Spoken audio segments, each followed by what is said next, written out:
महायुतीमध्ये अवघ्या 5 जागांचा तिढा असल्याचं वक्तव्य उपमुख्यमंत्री फडणवीसांनी केले आणि आज 5 जागांमध्ये सर्वात जास्त चर्चेत आहे ती नाशिकची उमेदवारी। आधी दोनदा खासदार राहिलेले हेमंत गोडसेंनी तिकिटासाठी ठाणे गाठत मुख्यमंत्र्यांच्या अंगणातच ठिया मारला आणि आता तर त्यांनी थेट प्रचारालाही सुरुवात केली आहे। त्यातच छगन भुजबळांच्या नावाची एंट्री झाली आणि नाशिकबद्दल नवा ट्विस्ट निर्माण झालाय। पाहूया महायुतीपुढे नाशिकच्या जागेचा तिढा हा नेमका कसा निर्माण झालाय।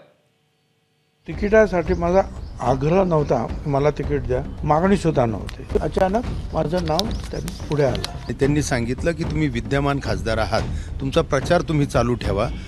एक म्यान आणि दोन तलवार गोष्ट आहे नाशिक लोकसभा मतदारसंघाची। या मतदारसंघात लढण्यासाठी दोन दिग्गज नेत्यांनी दंड थोपटले आहेत। एक आहेत नाशिकचे दोनदा खासदार झालेले हेमंत गोडसे, दुसरीकडे आहेत उपमुख्यमंत्री पदासह अनेक बड्या मंत्रिपदांचा दांडगा अनुभव असलेले आणि ओबीसी नेता अशी ओळख असलेले छगन भुजबळ। यातल्या हेमंत गोडसेंनी उमेदवारीसाठी मुख्यमंत्री एकनाथ शिंदेंच्या ठाण्यातल्या निवासस्थानी काही दिवसांआधी ठिया ठोकला आणि आता तर थेट प्रचारही सुरू केलाय।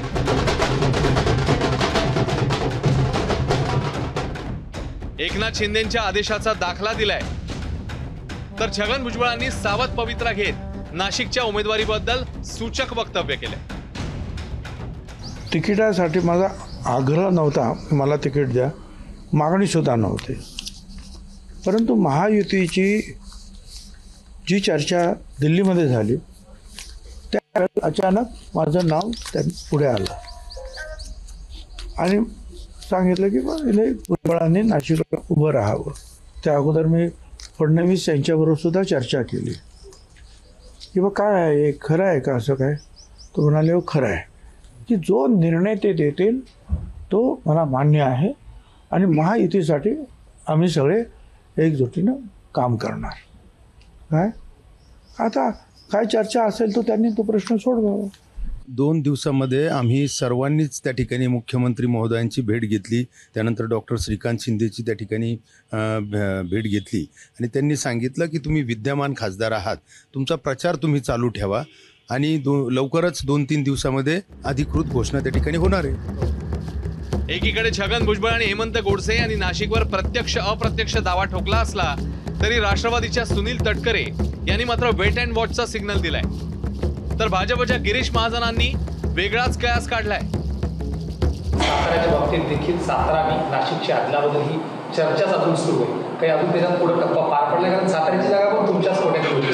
जसं आता परभणी होती, परत कोट्यातनं गेली, सातारा जर गेली तर मग त्याच्यावर नाशिकचा गेम काय माहित कसं? Wait and watch.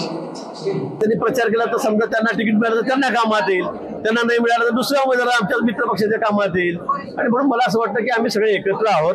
शेवटी ते उभे राहिले तर भाजपचे 3 आमदार आहेत नाशिक शहरात, 3 आमदार जे आहेत त्याच्या मतदारसंघात ते सगळे 100% भाजपचेच आहेत आणि त्यामुळे आमचाही उपयोग त्यांना होणार आहे, त्यांचा उपयोग आम्हाला होणार आहे। आम्ही सगळे एकत्रितपणे लढणार आहोत, त्यामुळे कोणी काही प्रचार केला पण तिकीट मिळाल्यावर सगळे एक दिलाने एक मताने आम्ही काम करणार आहोत।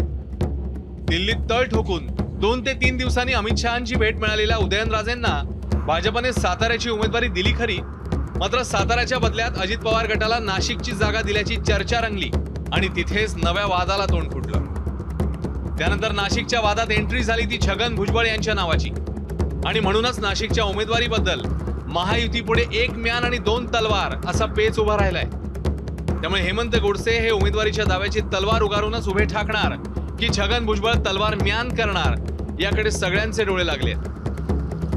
मुकुल कुलकर्णी, एबीपी माझा, नाशिक। एबीपी माझा, उघडा डोळे बघा नीट।